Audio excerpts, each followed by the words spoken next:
we are plastic and reconstructive surgeons, and there's sort of there's a saying in plastic surgery that form must follow function. And when doing a rhinoplasty, exactly, I mean, that shouldn't be taken away in the process. The question I have to ask is, how many plastic surgeons have you been to? Just two. Just two.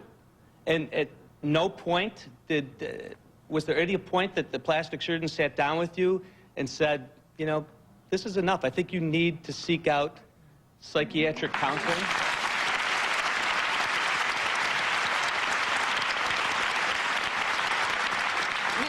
Many times. Yeah. Many times. That's on my question. Are you a plastic surgeon? Yes, I am. Okay. But, you know, I feel like I have to say we are sitting here, plastic surgeons, and I feel like, you know, How did you end up in the show? I'm feeling pretty beat up right now. No, I don't know. How did you end up in the show? I'm sorry. Were this you? is actually They're my doctors. Right. Oh, okay. And she invited us as her guest. She was allowed to bring two guests. So the majority of the patients we see in our practice. Well, these are people who are hooked on it, who are obsessed by it. Right. So this is not. It still serves a role. I mean, this isn't it. This to me is not a negative show about plastic surgery. It's a show about people who are addicted. Right. And I thought she said it as best when she said if it hadn't been this, it would have been cutting myself or a food disorder or alcoholism or whatever. In the wake of all these reality shows and fictional shows that have to do with plastic surgery that everybody is watching, I think it is giving a very skewed image, and what you're presenting today is reality. That's right. And I hope that people will take that away from you.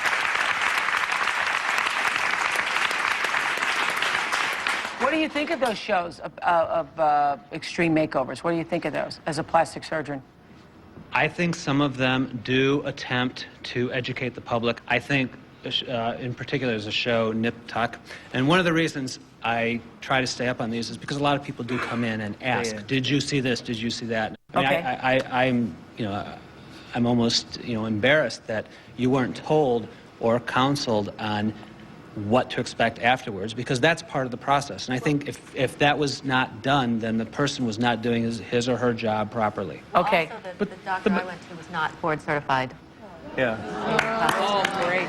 Wish that was out on TV. I wish that was on TV. The majority of the cosmetic surgery that we're doing is making people really feel better. Wait a minute. Who goes to somebody that's not board certified to get cut on? You did? Yeah. Because he said on his door, plastic Numero surgery. uno mistake. Yeah. Was he less expensive? Yes, he was. Yes. Yeah, But less he expensive. called himself a plastic surgeon, and there was no law that said he couldn't because he was a doctor. That's me. That's you. And You're after addicted. listening to everyone up there, I just had my third nose job 6 weeks ago. But for me, it was more about getting it right Yeah. and fixing the... And are these your doctors? These are my doctors. Uh-huh. And fixing the two nose jobs that I had prior to that didn't work out. And I went to the wrong doctors. I went to a doctor that didn't listen to what I wanted. And I think now I'm moving in the right direction. Okay, so let's say you got 3 nose jobs from these doctors? No, I just had my third nose Okay. job from these No. doctors. First time we've... First time it was 2 other doctors. And what was wrong with the nose the first time? They didn't listen to what I wanted. They didn't do enough. They didn't make it smaller. They just... they gave me what they wanted to give me, not what I wanted, and what would make me happy. So that nose, you must be able to like just kind of rework it around. It wasn't a nose job, it was a reconstruction. So much of the structural support was taken away that we had to take parts, basically we had to take cartilage from her ears to rebuild the damage that was done. And Is the nose supposedly the easiest thing to do? Because so many people... conceptually, it is the hardest operation we do. We do, absolutely. What else do you plan on getting done? I just had a breast lift, Uh-huh. and I'm 44. My breast had started sagging after I had my 2 children, and it was something that I wanted to do for many years, and I'm really glad that I did it. They're back where they belong, and they're perky, and I don't have to wear a bra.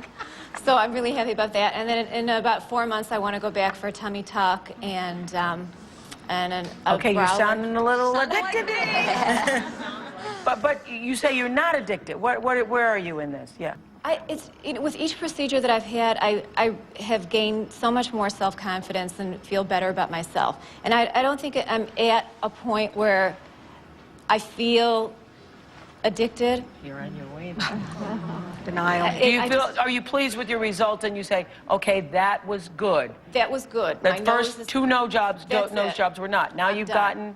gotten another nose job, and they corrected, basically reconstructed right, so I that. could breathe again, and I feel You could breathe better, again. and I can breathe again. There's a commercial for you. Yeah. Okay. Yeah. Yeah. So that part I'm fine with. Okay, well, let me ask you, as surgeons, when is too much, when is, okay, you've listened to these people. You Right. say these people are obviously, especially Jenny, we heard Jenny's story earlier. You say, Jenny, this is a problem. So at what point does it become a problem for you as a surgeon? It becomes a problem at a point when it has a negative impact on somebody's lifestyle. Any type of procedure, if it prevents them from doing something that they want to do, or living their life a certain way, or losing something, that's too much. Well, it's also a when their perception becomes warped, when somebody walks How do in you the know office. that, though? How do you know that? How do you know that? At some point, I mean, I have to be able to see that there's really a problem, a physical problem there that they're describing, and if I can't see it, what can I do? Okay. But wouldn't an addict lie to you? If somebody like Jenny or Oh, Hope absolutely. would come in and they would yeah. lie to you. I'll tell you all kinds of stories. Dr. Pilot had said earlier, part of it is having a lengthy discussion with them and trying to figure out, where is this person coming from? Is she realistic about her expectations? Is this something that really will benefit her and make her a more positive person, or is she just going to keep on coming back and never be satisfied? You couldn't have determined that from a conversation with her, though, could you? I think I could have figured that out from Thank you, audience. Thank you.